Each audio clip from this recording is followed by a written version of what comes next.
You're in the 06010.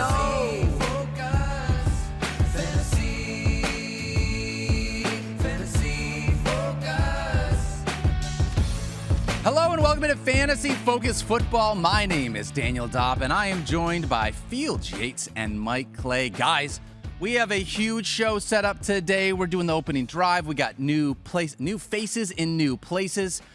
But most importantly, we did a show last night, a little primer for our fantasy football marathon coming up next week. It was really fun to be able to do it. How'd you guys feel like it turned out? Well, I thought Mike was okay. It was fine. Candidly, I thought the rest of us really showed up. There was no preseason rust involved during last night's edition of Fantasy Football Now. Your thoughts? So anyway, if you had your DVR set to record Fantasy Football Now during the season last year, you could check your DVR, whatever it is you use, and it should be there. 1 hour special. It was a lot of fun. No, sorry, did you say something before that? I was trying to do my job. Do you have a DVR?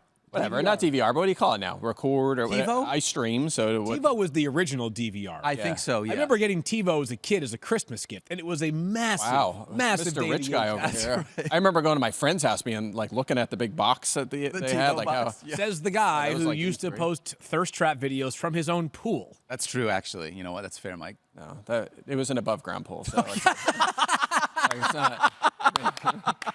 Let's not get too carried away here. I love this. It's going to be a ton of fun on the show here today. Honestly, we got a bunch of really good conversations. First and foremost, though, I want to see if you guys saw this.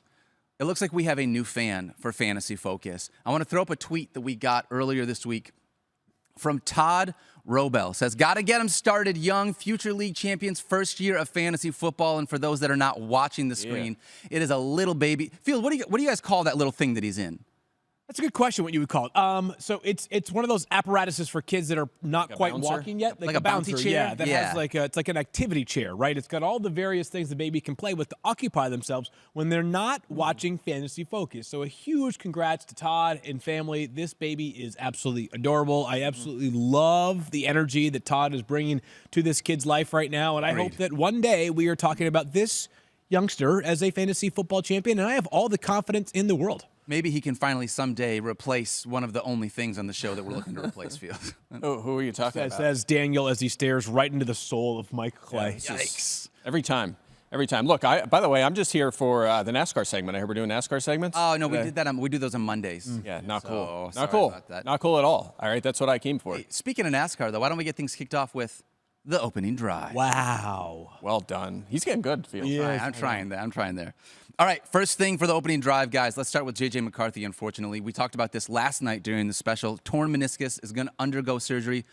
The real question that I have for you, Field, is how much is this going to impact any of the other skill position players, which is mainly Justin Jefferson, in your draft rank? All right, so I guess the headline here is not that much, and then I'll get into sort of like the body of the article, which is that as of right now, we don't know what the timetable is for J.J. McCarthy's return.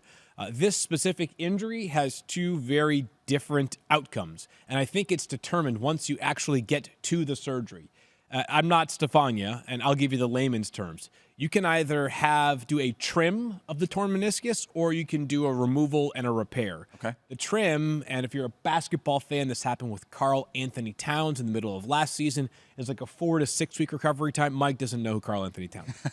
Yeah, he's a pioneer of the... Right? Yeah, old, I don't think so. Back in 1642 or something like that. I learned about Oregon that Trail, one of the in AP ones. history or something. Yeah. Yes. Right? Anyway, so Karl Anthony Towns, self-proclaimed greatest shooting big man of all time, had the trim, so he was back within like 6 weeks.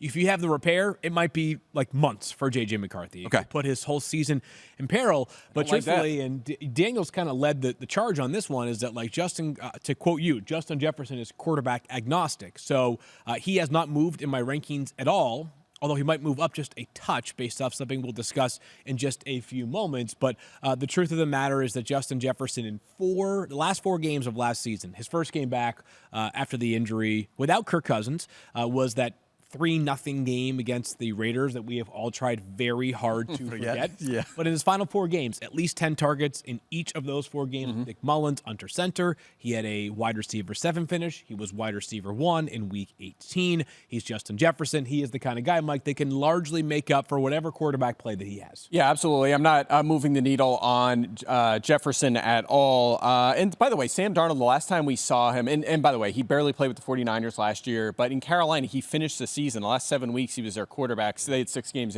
They had their bye in there. He was okay, right? Like, he was typical Sam Darnold, but better than earlier in his career. I believe he had 7 touchdowns, 4 interceptions over the last 2 seasons. But that year, DJ Moore was his top receiver, and he was a top 20 scorer at receiver. It's not like he totally crushed the offense, and no one else really did anything. The running backs had 4 touchdowns in those 6 games. They were okay. But he got the ball to Moore enough, and that's really what we want here. We want him to get the ball to Justin Jefferson. TJ Hawkinson probably won't be there early in the season.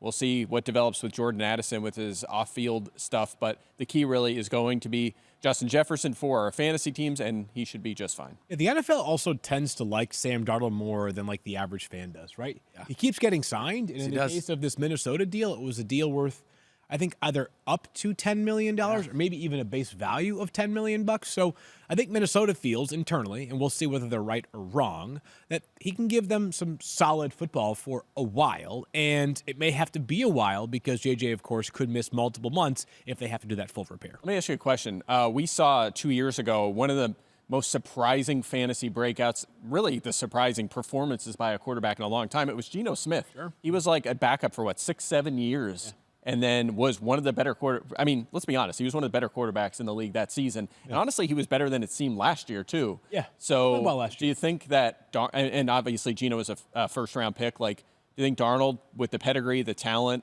be getting deeper into his career, what is he, 27 now?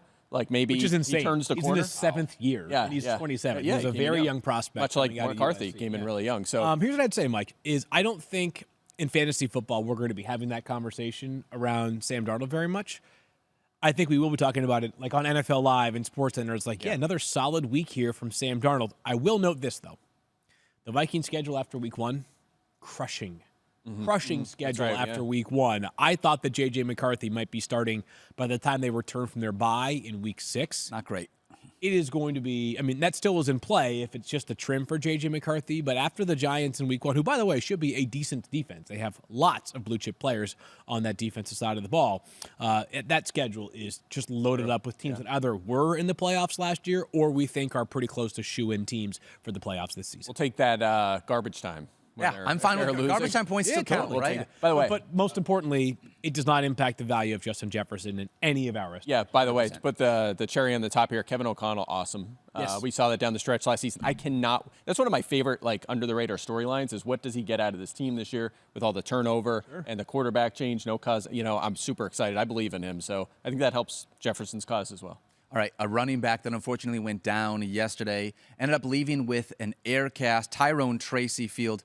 Obviously, he was going to be the backup, it looked like, for Devin Singletary. How much does this do anything for us in fantasy football? Yeah, I think he might still be the backup because best-case scenario seems to have prevailed yesterday. As Jordan Renan reports, it's just a sprain for Tyrone Tracy, which, way better than what you'd expect when you see a guy leave the field in an air cast. So Eric Gray was the backup to Saquon Barkley last year. He's fine. He had 2 rushing touchdowns in that preseason opener against Daniels Lions. I would say this, though. I'm still taking the flyer on Tyrone Tracy because if he's back, even if it's not in week 1, but early in the season, I still think he's talented enough and versatile enough as a former wide receiver and running back in college to have a real role in this Giants offense because while Devin Singletary is Mr. Durability, Mike loves to point out only, 3 backs who haven't missed time? Yeah, I actually have it right here. Do you want me to lay this out really quick? Do it. Including the playoffs, Singletary has played in exactly 19 games each of the last 4 seasons. It was officially 18 the one year because of the canceled game,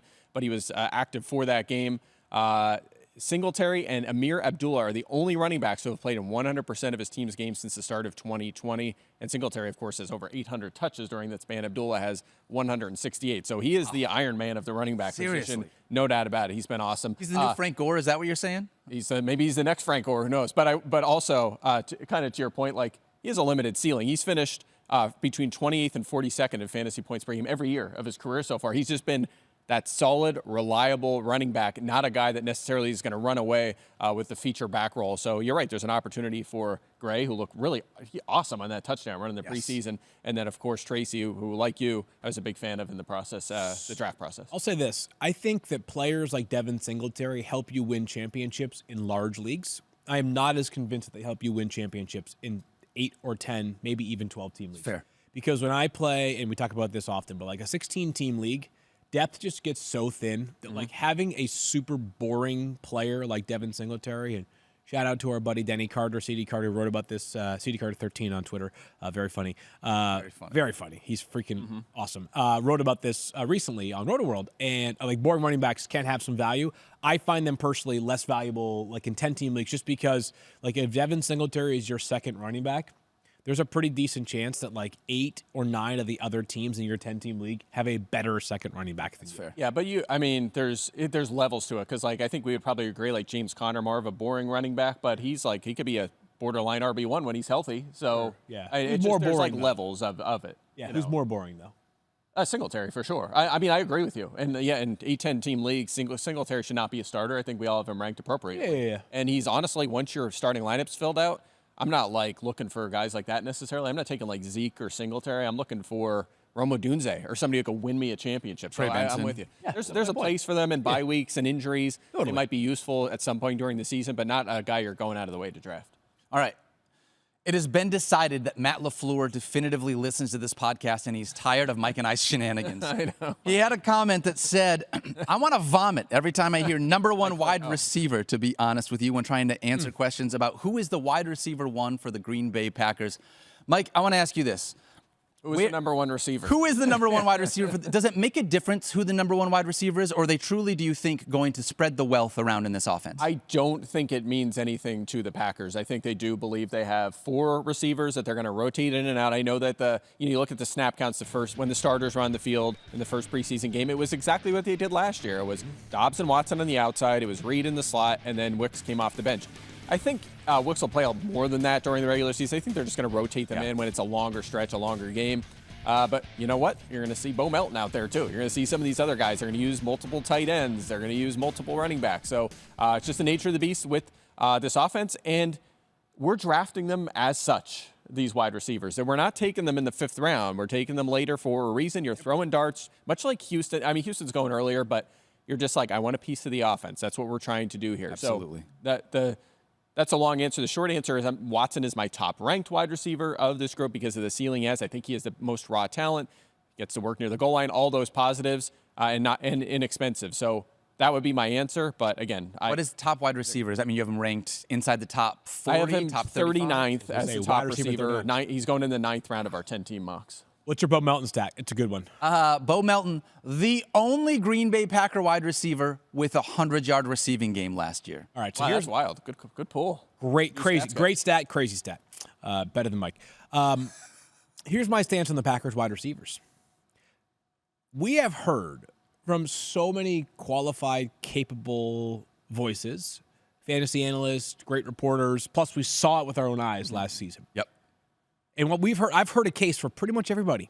Everybody's favorite sleeper wide receiver is Dontavian Wicks. Correct. Dan Graziano, who you guys know if you watch fantasy football now on Sundays, is as good of a reporter that blends fantasy and real insight as you'll find. He said Romeo Dobbs in a recent file on ESPN.com was the Packers wide receiver that you want. Mike has laid out his Christian Watson case. You have laid out your Jayden Reed case. My stance is this. Bo Melton. Some, 1/4 of the masses are going to be correct, right? Because it seems like it's relatively close to, I don't know about perfectly evenly split, but there are a lot of people in all 4 camps. Whoever is correct will have just guessed right. Yeah. They got lucky. Mm-hmm. So I'm not trying to take away from our advice, what we're doing. I have Christian Watson and Jayden Reed ranked back to back. They are going right around where Mike said in my rankings as well. Wide receiver 39, wide receiver 40. So they're going 8th, 9th, 10th round. I kind of acknowledge that when I'm taking a wide receiver, I usually say round 10 and beyond, but even 8 and 9, to me, those are players where I expect a wide range of outcomes for those guys. So I'm cool with it. I think these are all worthwhile dart throws at the price. And I think if you end up hitting the bullseye, It's because you got lucky. It's not because of like where things stand right now based off what we know. And none of them in our 10-team leagues are going before the 9th round. You're already filling out your starting lineup, and then you're just throwing darts. Dontavian Wicks, you're right. Everyone's on him. 16th round ADP. I mean, he's free in our drafts. I know some people are going a little earlier in 12-teamers, or they like him a little more. They're reaching to make sure they get him. That's fine where he's going. It's not hurting you. It's not like we're talking about a 5th-round sleeper here. These are freebies. So and just acknowledge that when you're saying somebody of this group is a sleeper, it means that it's going to come at the cost of somebody else. Yes. So if you're sitting there and you're saying like, hey, Dontavian Wicks is going to be the guy, that means you don't believe in Christian Watson or Jaden Reed most likely. Yeah. Right? Like just based off of. Oh, yeah. So you have to like be able to prepare to make this argument. Bill Barnwell always uses this when they come out with the Pro Bowl. It says, give me your biggest snubs from the Pro Bowl.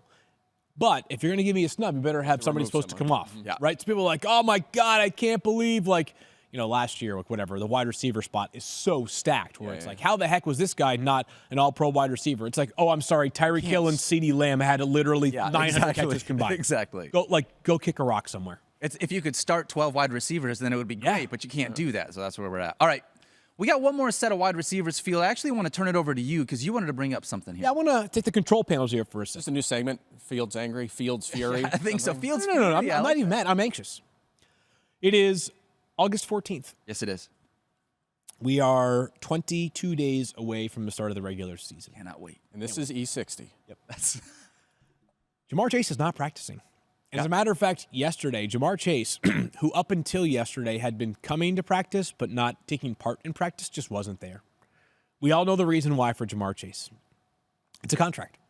And this one feels different to me. And I would say I would call this like informed speculation about where things stand right now. Okay. Daniel said this yesterday, and I would say he is very much correct. I think CeeDee Lamb will be there week 1. Dallas Cowboys, I believe they're playing the Browns, Tom Brady's broadcasting debut. He'll be there. I feel pretty darn good about that one. It's messy right now, but it'll get done. I think we'll get there. My pulse of where things are with the Bengals and Jamar Chase right now is not quite as crystal clear as it is with CeeDee Lamb. Interesting. I don't feel as good about this one. Okay. As we all know, with contract negotiations, just ask Brandon Ayuk, they can take a lot of twists and turns. So by the time you guys hear this show, there could be a new deal in place with Jamar Chase, but I'd be very surprised. At what point do you guys get nervous to the spot where if you have Jamar Chase ranked ahead of Justin Jefferson, you flip-flop him? Or if you have Jamar Chase ranked ahead of A.J. Brown or Puka Nacua, you flip-flop those guys as well? I've already got Jamar Chase at 5. I've got Justin Jefferson and Amon-Ra ahead of him. So for me, it would be falling behind Puka or A.J. Brown. I think I'd have to, like, once I getting a little closer to actual draft season in my head, where it's like, okay, I'm like a week away, 10 days away from the start of the season. That's when I'm starting to finally worry because we're talking brass tacks at that point. But I don't know if I have a good answer because I guess in these situations I kind of just expect them to get sorted because they almost always do. So what's he going to do? Like, I don't know what's the reason what is the reason why we're worried about Chase but not Lamb? Is this Le'Veon Bell? I would say this is me putting the insider hat on here for a second and saying, like, informed speculation is that CeeDee Lamb, there is an expectation it will get done. The Cowboys have actually walked this walk previously with a notable star player. It was just a couple of years ago. We did not, maybe more than a couple now. Geez, this happened with Zeke, right? There was always this understanding between both parties that the deal might get done during practice of week 1, but it was going to get done. Mm-hmm. Right? By the way, so the Bengals can't get T. Higgins or Jamar Chase signed? Do they not just want to pay either receivers or what? So that's also a good data point. Like the McNabb era. This is a good data point, Mike, is Eagles? That the Bengals operate very differently than almost every other franchise. They've done so much good, and obviously there's a lot of reasons to be bullish on this team this year. But they're old school. Their owner, Mike Brown, is old school. He came out at the beginning of training camp, and what did he say about Jamar Chase? He said, we don't do negotiations during training camp. As far as we're concerned, we'll talk to you after the season. That feels like such a weird thing to say, though. It's like, we only do deals in the offseason. It was just the offseason. Old school. Why didn't you do a deal then? Old school mentality. So I'm just telling you that while I believe, as of August 14th at 10:19 a.m. Eastern Time, that the CeeDee Lamb deal is borderline inevitable to get done prior to week 1. I don't have a great pulse of Jamar Chase to the point that, and maybe I'm already in draft mode because I've had my first redraft league because unlike Mike, I care about the grind. That's fair. Jamar Chase at pick 6, maybe a bit nervous. I'm thinking about my dynasty team that we're all in which I have Chase, Lamb, Justin Herbert, who's hurt, Puka Nacua, who's hurt. What else do I got on there? This is a humble brag. Is what this is. Mike has now gone I have from no players left. Mike is now a minus 400 favorite as opposed to a minus 500 favorite to take the rest of us down. Have you moved him in your rankings yet, or is this just saying like I am setting the table for me to potentially do this? And I will say this conversely. We've all talked about this, and I'm asking these questions as sort of like icebreakers because I don't know exactly where I land at the moment. We've talked about how T. Higgins could be an obvious avoid because you're worried about T. Higgins being one tight hamstring away from being out for 3 weeks. At what point when he drops, is it like, this is too good of a value? If he is the wide receiver 1 for the Bengals, with Jamar Chase not available to begin the season, isn't T. Higgins going to be like a top 12 wide receiver in a week 1 rankings?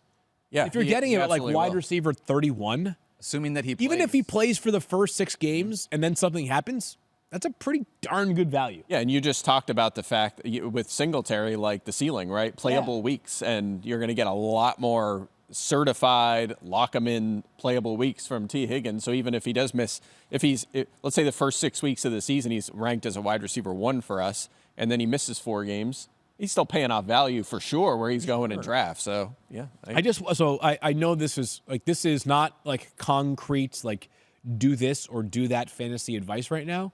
But I wanted to plant the seed because it's a situation that I don't think has gotten nearly enough attention, probably because the Cowboys have been taking care of all the attention as it pertains to contract disputes. But I wanted to flag it because if you're coming up on a draft, and I've got another one on Sunday night this weekend, again, no bragging here, but I have another one. When's your first?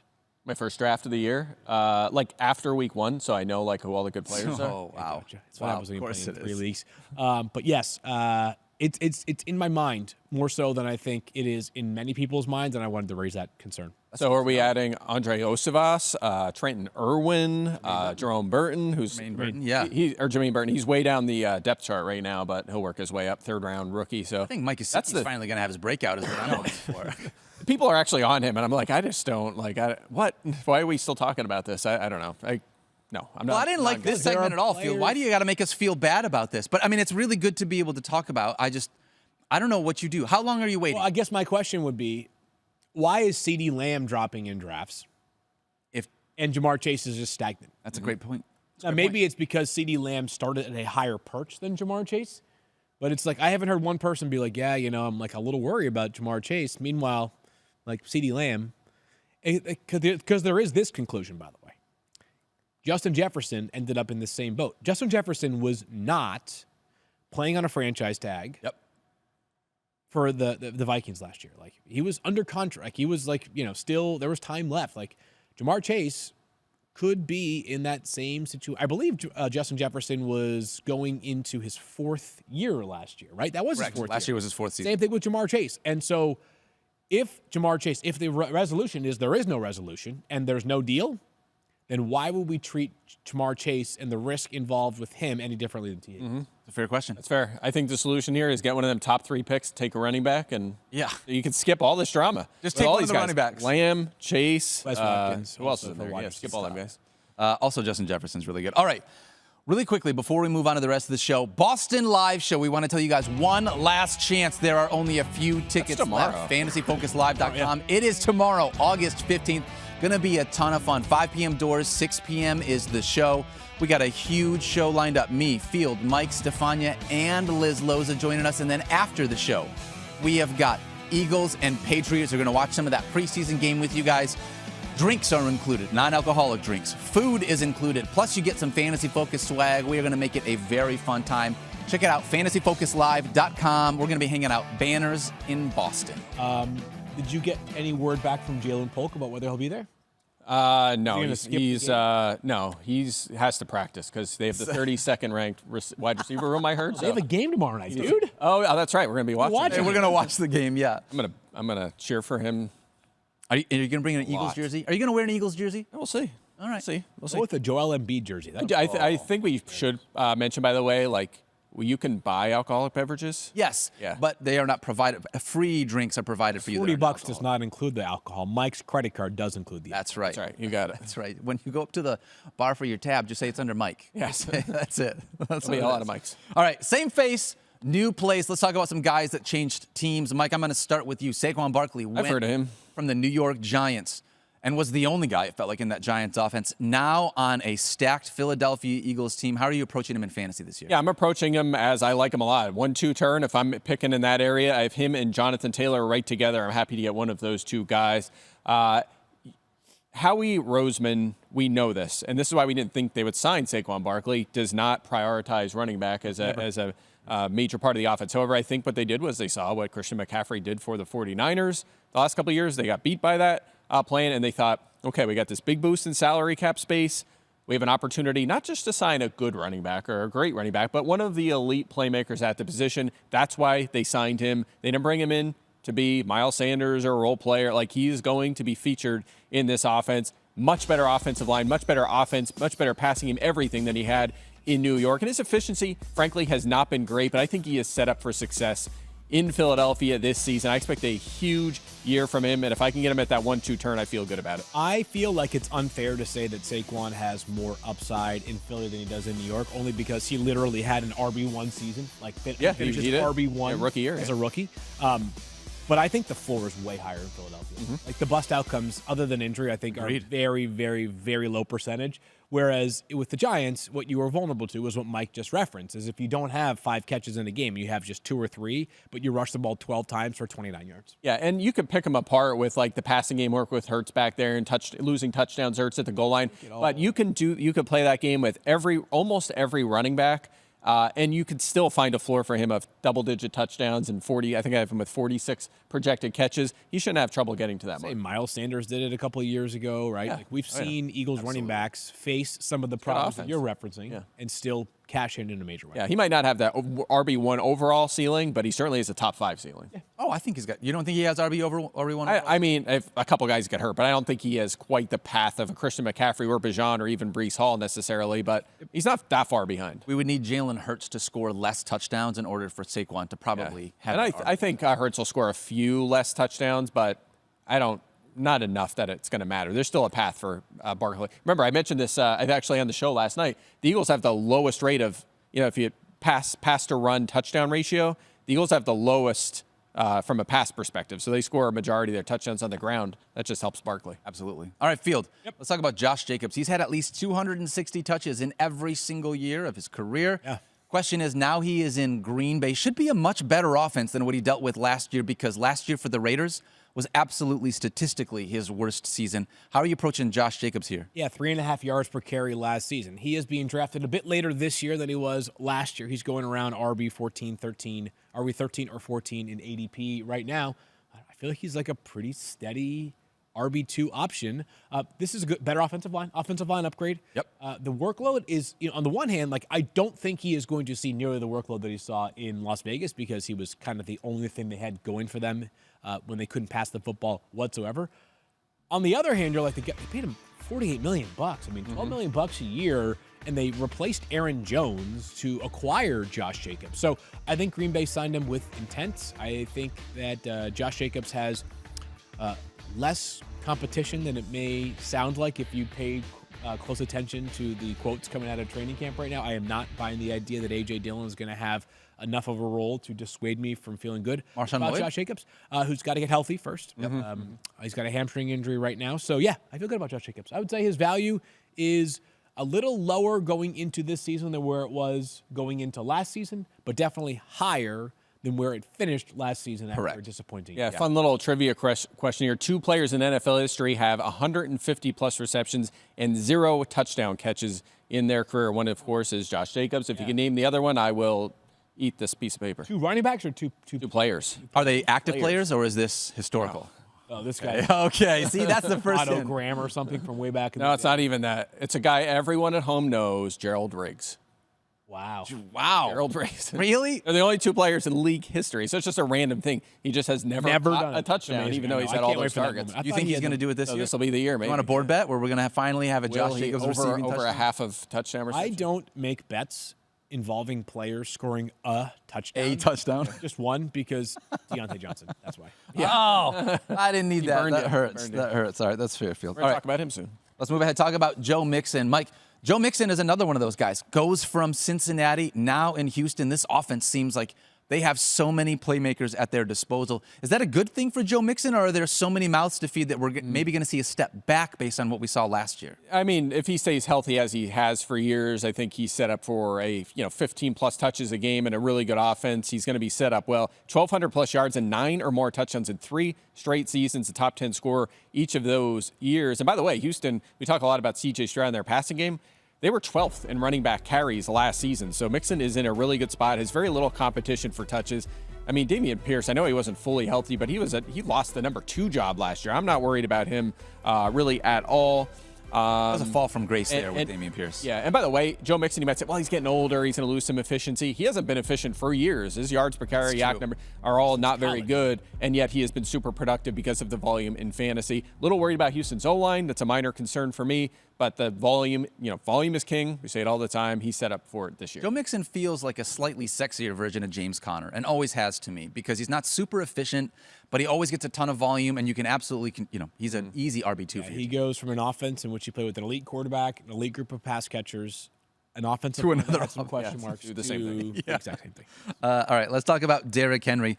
Guys, from 2019 to 2022, Derrick Henry had 4 consecutive top 4 seasons. And then last year, I've said this on the show before, the Titans just sucked. Nobody saw more stacked boxes than Derrick Henry. 99 of his 280 rushes were against a stacked box with 8 or more people in the box. Now in Baltimore, I love him in this offense. I'm thrilled to see what he's going to look like. Double-digit touches. Mike, I know that your projections, you don't often project guys for a bunch of touchdowns because it's tough to be able to get in that painted area.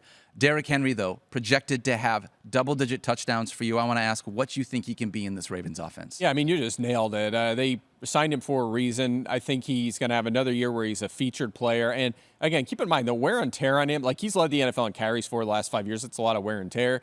But also, he's off the field half the time. I mean, Tajay Spears was playing half the snaps in Tennessee last year. He's not going to have big involvement in the passing game. Justice Hill will handle that early in the season, and then eventually, hopefully, Keaton Mitchell will have some involvement. But Henry has a good chance to lead the NFL in carries this season, certainly in rushing touchdowns.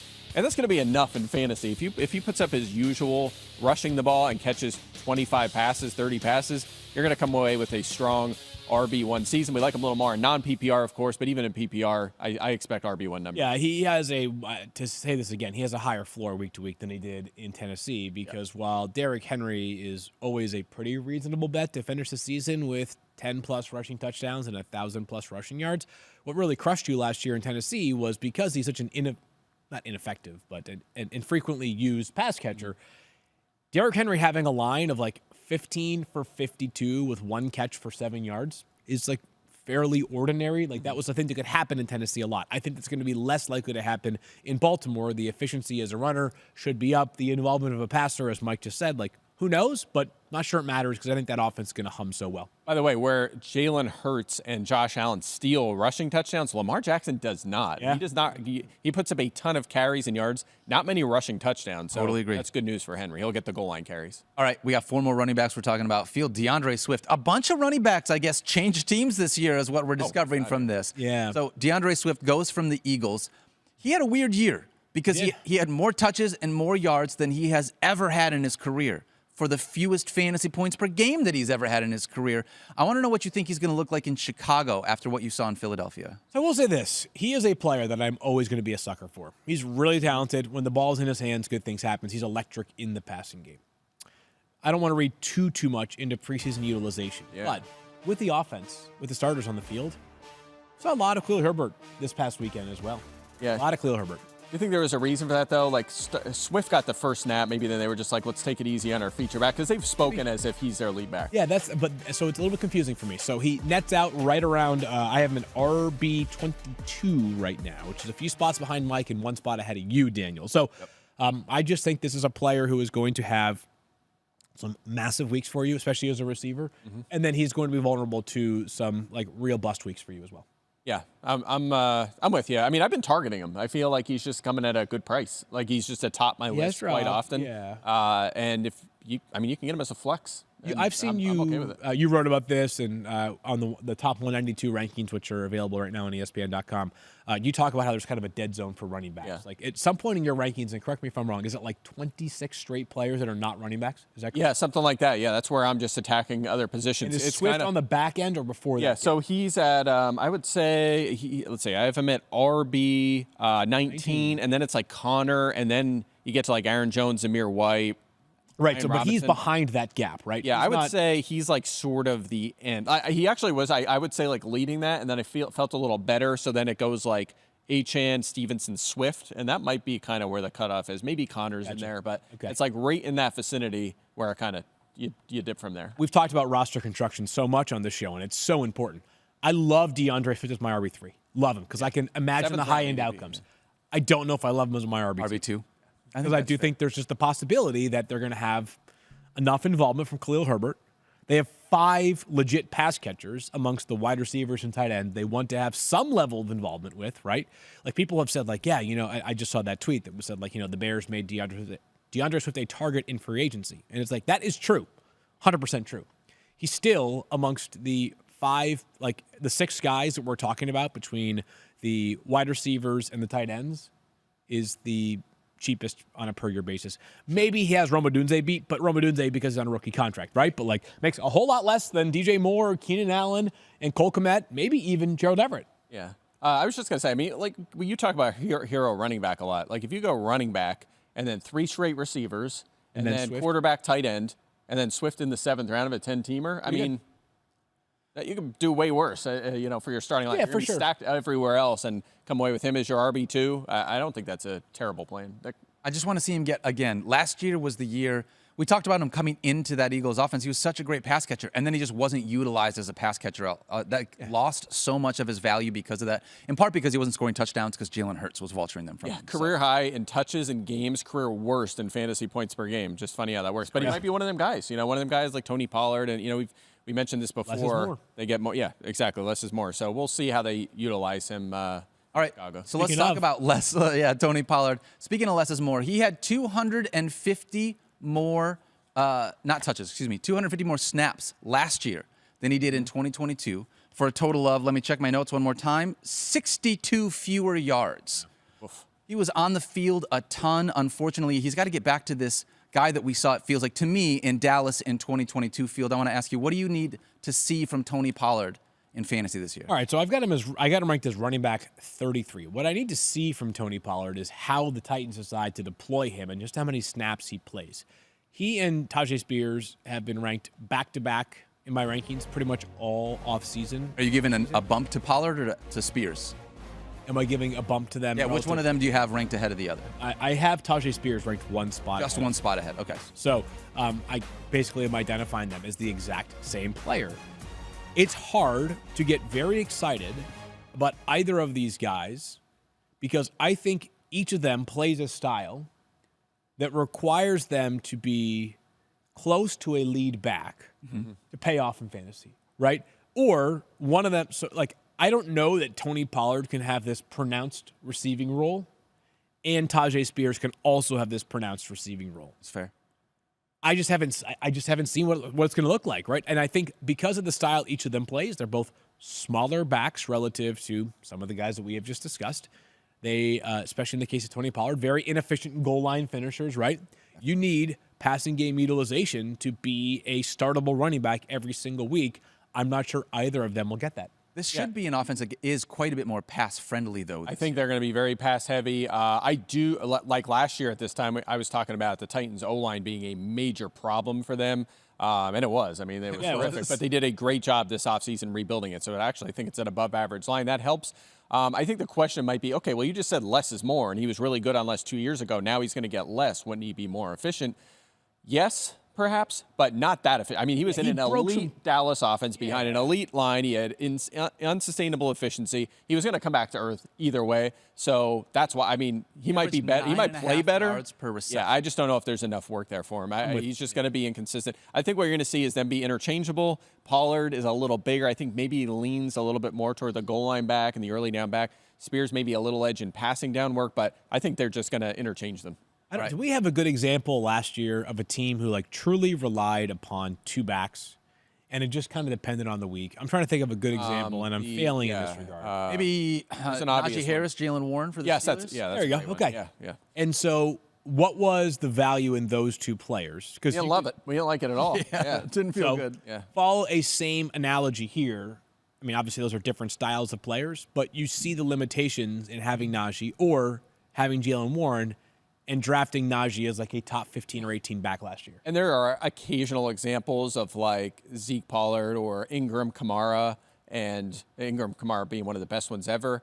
And I mean, that was like, how often does that happen? I mean, once a decade, usually like. It's going to happen again this year probably. With Monty and Montgomery. Monty. Yeah, and they are the, like, obviously that's the example from last year of two running backs working, but that's the exception, not the rule. I think both of those players are better than both of the backs that we're talking about in Tennessee. Yeah. This is, I mean, yeah. Okay. Maybe once a decade was an exaggeration, but to your point, it's just so right. I mean, everything has to go right. Detroit obviously has been super healthy, one of the best offenses in the league, the best O-line in the NFL. Line, not a ton Tennessee of pass does not have that set up. Totally. Correct. All right, let's talk about Aaron Jones. I'm really vexed on Aaron Jones, guys. I've mentioned this before. His fantasy points per game have decreased every single year since 2019. That's coincided with a decrease in touchdown production every single year. Last year, he had 3 touchdowns. But his final 5 games of the season, when you look at the playoff games as well, he had 5 straight games with 100 or more rushing yards, 116, at least 116 yards from scrimmage in 5 straight games. So in spite of the fact that it looked like he didn't have great production the whole rest of the season, Mike, how are you looking at those final 5 games and trying to extrapolate it towards 2024? Yeah, that was a good sign, but also he was fresh after barely playing the entire season. He was out for most of it. He came in fresh late in the year and finished up well. And a good Packers offense, by the way. They were cruising at that point. That's when Jordan Love was totally lighting it up. Very efficient season, you're right, strong finish. But his touchdowns continue to plummet. They've actually dropped 4 seasons in a row now. 29 years old. Appreciate that. I just think he's going to be limited. He's going to be their starter, and he might push early in the season for 14, 15 touches. But I think you're going to see a lot of involvement from Ty Chandler, and I'm worried about a drop-off at age 29 for him, and a guy that historically has missed games. All right, so my question to you would be this. Is given where he's going, and given the fact that we've already conceded that he's right around that RB dead zone, is there that much risk in taking him? Not a ton. I mean, I saw him RB 21. He's going in the 6th round. It's not terrible. I just feel like at that point in the draft, I look at him and I say, he's not winning me my league. I just think there's better options in that vicinity of the draft. I just don't want to do it. He's one of them guys I don't want to press draft on because I feel like I'm just sealing my fate for 4th place instead of 1st place. Yeah, I think where the guys to get you in trouble is when we're talking about the potential for a fall off and they're going like the first 12 running backs. I'm just trying to think of some of the older backs that we have in that category. I guess Joe Mixon is one that comes to mind. I don't think Joe Mixon is falling off this year. I'm just saying if Joe all of a sudden hits that age wall and it just doesn't go nearly as well in Houston as it had in Cincinnati, like that would be kind of a punishing draft pick just because you're using legit capital. I think Aaron Jones is going late enough now that I'm okay with rolling the dice with those factors kind of taken into account. Let me ask you this, though. You're taking him RB 21, right? And if you take him there, you want him to beat that performance, right? You want to win your league, you need to get over the hump. If everyone just performs right at ADP, that's not great, right? You want to win 1st place. So you're taking a guy at RB 21, and then we have, of course, the stat which I reference often, which is it's an awesome stat. It's an awesome stat. I love that. That was a good Freudian slip. Awesome stats, new segment. He's finished over the past 5 years. If you look at the top 15 finishers at running back for the last 5 years, only 6% have been age 28 or older. Is he in that? Is he going to be one of those guys that defies the odds and beats that production? It's just hard for me to see. I see a path for other guys. I don't necessarily feel like it's there for Aaron Jones. Are there guys that are being drafted later than him that you think do have that path? Yes. Yeah, I think there's a lot of guys, and you could include. I think Zamir White probably. Brian Robinson I like a lot. I mean, Montgomery needs help to get there. Maybe Javonte Williams. I really don't think these guys. I mean, Javonte, yes, for me. But we don't think that like those guys have. We don't think Aaron Jones has as much upside as some of the players you're talking about right now. Zamir White. I don't know. Well, I'm considering age. I mean, that's what I'm saying. I'm considering like where Zamir White's on the Aaron upswing, Jones and maybe here, like yes. it's all about like range of outcomes. Like more Zamir White, optimistic here. there's an opportunity. There's like a larger percentage that he becomes like a feature back, and he's in his prime and can handle the full workload. Aaron Jones, I don't know if he can do I don't that. know if I see it the same way. I think Aaron Jones, I think there is an outcome. I'm not sure if it's a high level, if it's a high priority, high probability outcome, but I could see Aaron Jones finishing as a top 15 running back this year. I mean, it's within the range of outcomes. I just think it's a small likelihood at this point. If it does, I would need to see him get a little bit more passing game work. Towards the tail end of the last season, he did not. But he does. But he can.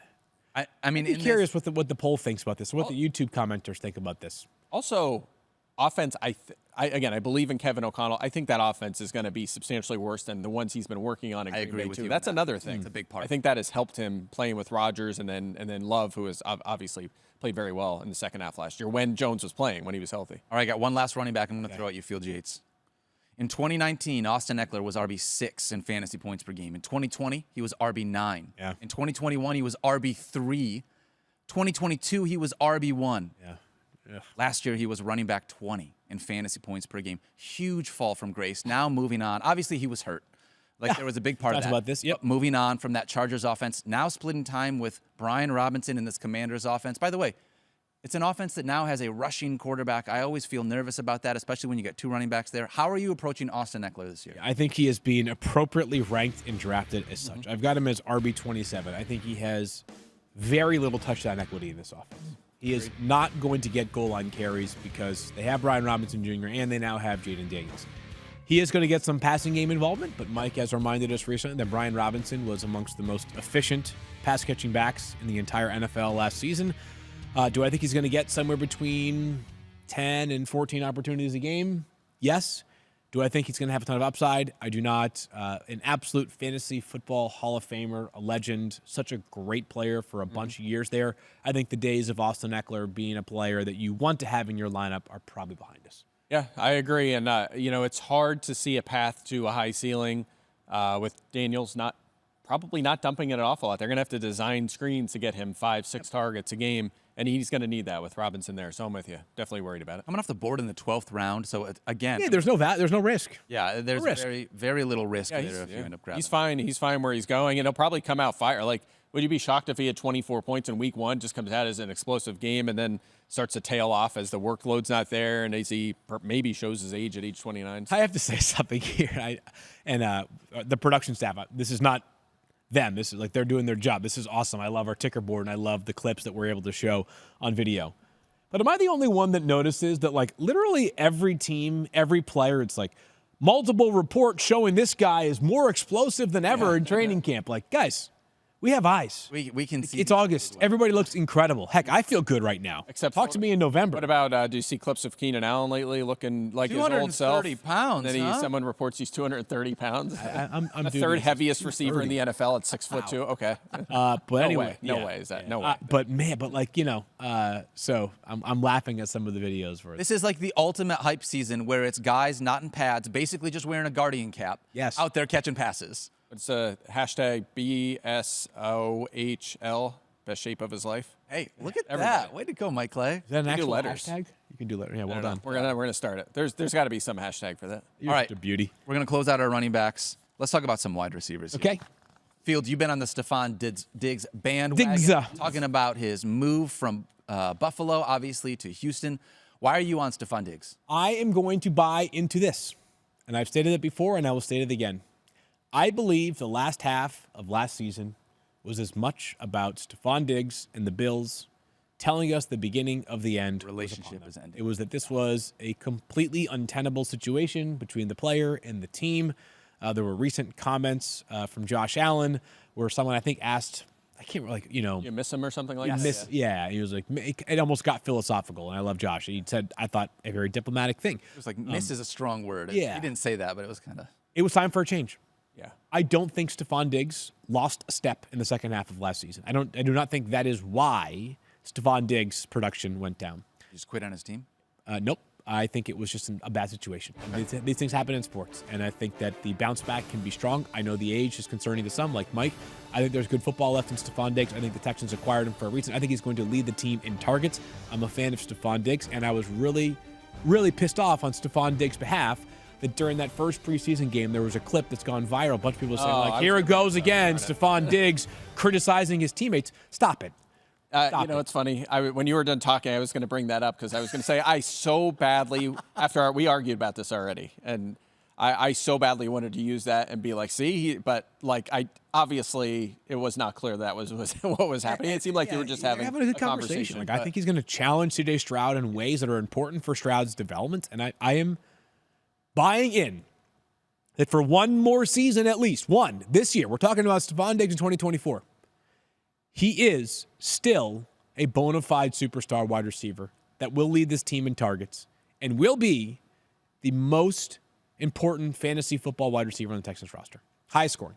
I just saw a report that he's 280 pounds, though, so any comment? Good, yeah. He's also going to get some carries at the goal line. Yeah, he's going to get some goal line work finally. Yeah. That's a good comeback. Okay. How many times, we see things differently, and that's fine. I'm a Diggs guy, and this will be a fun one for us to follow all season, and I like the fact that we have differences of opinion here. You guys are Nico Collins, and that's fine. I'm just a little nervous, and Mike, you may say this, maybe you won't, but I see the spin on what you said just slightly differently because of the fact that things got so bad that in Minnesota too, and in a great situation in Buffalo too. Yeah, he's in a great situation now. And he is in a great situation. Yeah, so it's just like, if it's happened before, could it happen again? That's the only thing. I hear what you're saying, Field, and I don't want to be negative about a player, but I think I just see it more on the same side, Mike, with where you're at. I'm not going to give examples, the specific example that I'm thinking of in sports, but there are, because it's not the only one, and there's different circumstances, but there are guys whose talent is just so significant that the minute they show up to their new team, and they are transient. They often change teams. You're like, holy crap, like this guy is special. Mm-hmm. And I think, especially in that first year, guys are motivated to prove it's fair that the end is not here. Yeah. I mean, I still have him wide receiver 22. I think he's going to have a good season. I don't think he's going to have the season he had in Buffalo because he's not going to get that. That's right. And I have him ranked as wide receiver 16, not wide receiver 5. Yeah. All right. Look, we're wait fairly close, but I prefer Collins. As we get closer do we want to reveal my Diggs tattoo yet or no? No, we gotta wait. Just Diggs. Who else do you got on there? Richardson and Jalen Polk and Jaden Daniels. You got the whole trio. My Mount Rushmore. That might be it, right? Is there anybody else? I don't even. Mike, Calvin Ridley got paid real money to move from Jacksonville to Tennessee. God. Now, obviously, DeAndre Hopkins, unfortunately, dealing with a few things here. But when you look at this, it looks like, Calvin Ridley is set up to be in a good spot in what should be a pass-heavy offense. How are you approaching him? Yeah, so, I said on FF Now yesterday I bought a boat in the offseason because there was a sale, and I would take the discount. Still don't love it. Yeah, the sale's over, I think, on Calvin Ridley, unfortunately. No discount? Yeah, there was a discount most of the offseason, but now with DeAndre Hopkins injured, I feel like I'm watching Ridley go earlier. Unfortunately, Field loved that joke. Come on, man. You're supposed to be on Team Dad Joke. I do love the team. I do love the team. Look, I've been in on Ridley all offseason. He's probably my most drafted player in our mock draft project. 27th or better in fantasy points per game every season that he has played in full so far. Actually, the ones he missed some games. Points per game, top 27 in all of them. Easily led the NFL in end zone targets last year. He's paid over $100 million to go to Tennessee.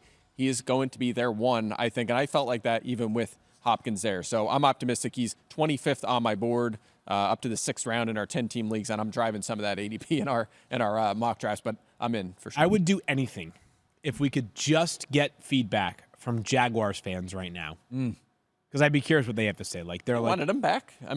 They were mad. Jaguars fans, I think, were at peace with the decision. You think so? He almost re-signed there, and they would have been happy to have him back. With Brian Thomas Jr., I guess Gabe Davis to a degree. After the fact. But why? What's the problem with Ridley? The inconsistency, the drops. Like I see that clip all the time go around. It's the highlights of Calvin Ridley having several notable drops last season. Yeah, he had some huge games too, though. I don't know. He was Trevor Lawrence's favorite target. Are you a Jaguars fan or no? No. I was going to say for fantasy. I don't want your feedback. I want the Jaguars fans' feedback. All right.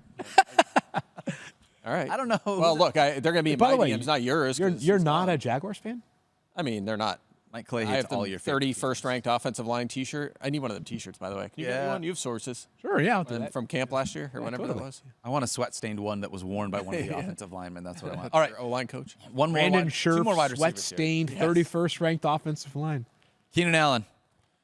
Keenan Allen fields Yates move into this new Chicago Bears offense. Reports of him being 230 pounds is ridiculous, in case we saw that anywhere, right? That's not real. I would be surprised. I mean, Albert Breer is no reason to make it up. He's an excellent reporter. I would be surprised if he's 230, but That seems like a lot. It would make him the third heaviest active receiver in the NFL. I don't think that's possible at 6'2". I mean, he would have a hard time. That's playing crazy. you know, he could have. I don't know. Maybe he had a lot of. I don't know. A lot of Lou Malinotti's pizza this summer up in Chicago. Great deep dish. Way to go. All right. Yeah.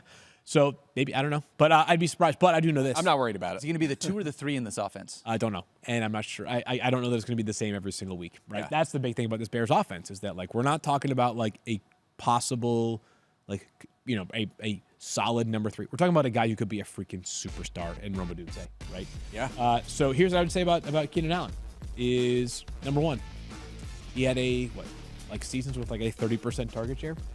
That ain't gonna happen here. Nope. What's best case scenario for Keenan Allen?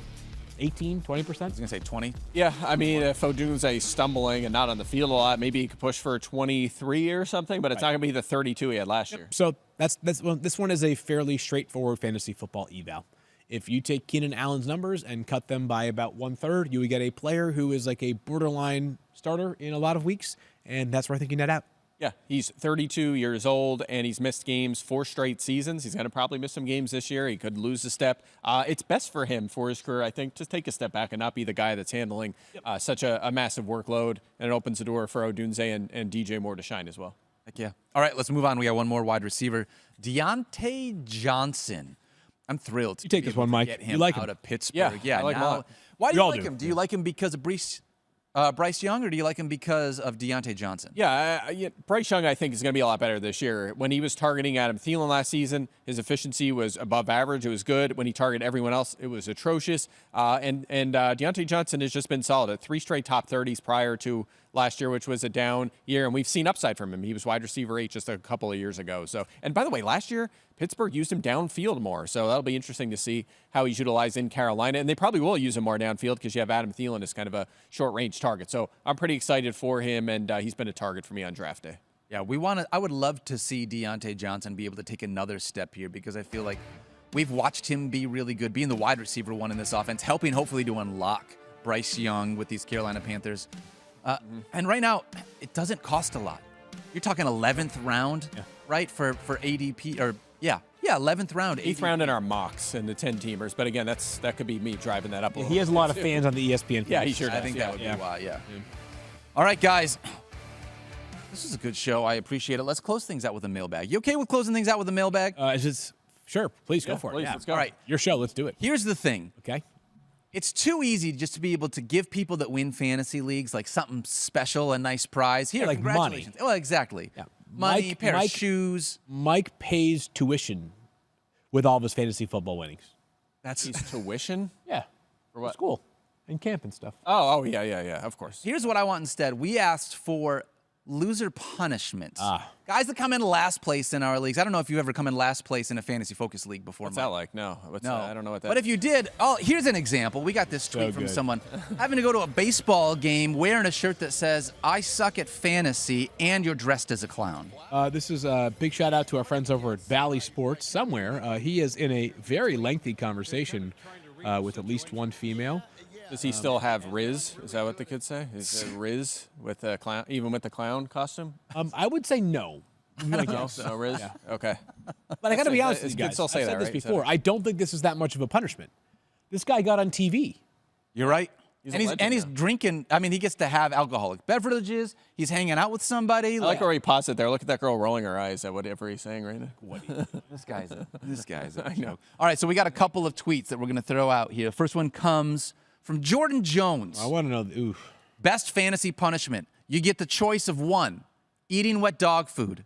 2, getting tased. 3, a double shot of the hottest hot sauce you can find. All options accompanied by opening the draft ceremony with singing the national anthem.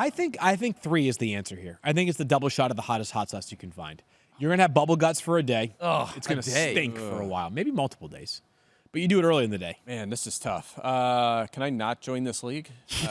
No, you have to pick one. Taze is out for sure. Absolutely. No All way. of us are throwing out getting That's Taze. gone.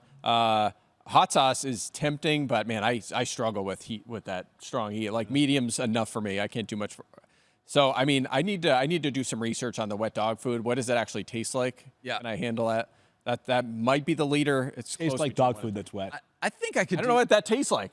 I would What do is that? dog food, I think, over a double shot of the hottest hot sauce I can find. This is bad, but when my oldest kid was like super young, and she would just put her hands into everything. She used to always go grab the dog food, and just How was it? Can you let me? Just have handful. get me Can you some let her info? know? she eat like a kibble, and you'd be like, God, again, Kinley, what is your deal? Like I can smell it on your breath, Kinley. Jeez. I'm gonna go with wet dog food though, for sure. All right, punishment number 2. Another one we have here. This one comes from Kyle Vogt.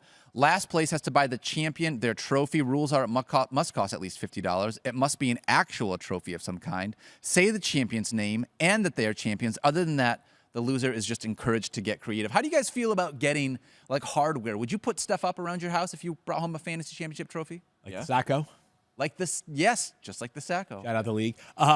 This feels super benign to me. This is like not that big of a deal. This is like totally fine. No, Yeah. this is a completely normal one. It's fine though. It's a good idea. Yeah, no, it's good. I'm like this. Like I could. This is Kyler Voigt. Like I could hang in Kyler Voigt's league.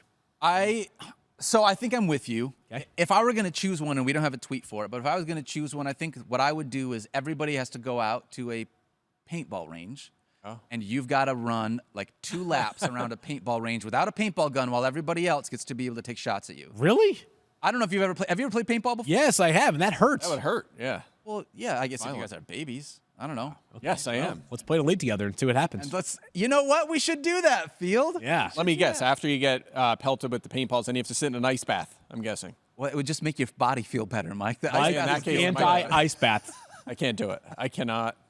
Mike's like do it. warm baths only. I can't do Look, I've been to a spa before. I have once or twice, not like Stefani levels. I've been to, and I've tried the hot to cold thing. I cannot get into the cold. I like start putting my foot in, and I just physically cannot. Like someone has to shove me into. Like an invisible like fence. Yeah. You're Yes, I you're like a can't do it. dog that someone puts clothes on, and all of a sudden they just can't move. They Yes. just stand there. They're frozen. And I you're like, can't get do in. it. That's I funny. just don't know.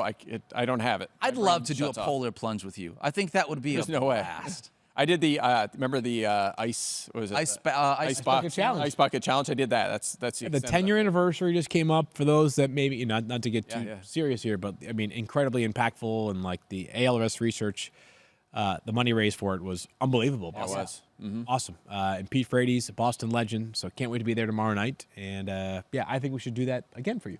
Yeah, we should do that tomorrow. We should just do an ice bath or an ice bucket challenge tomorrow going at the poorly live for show me. in Boston, guys. To be clear, I said I don't like cold. All right, that or we'll tase you, one of the two. take Thank you a so much hot for tub. hanging out with us today. Great time. Follow Field and Mike on Twitter at Field Yates, at Mike Clay NFL. I am at Daniel Dopp. We hand love you guys. Don't forget to like love Justin each other. Bieber. Be kind to yourself. No. And we will see you tomorrow. Oh, I broke the mic. And Mike broke Yeah. the phone. Wow. Now it's an official podcast.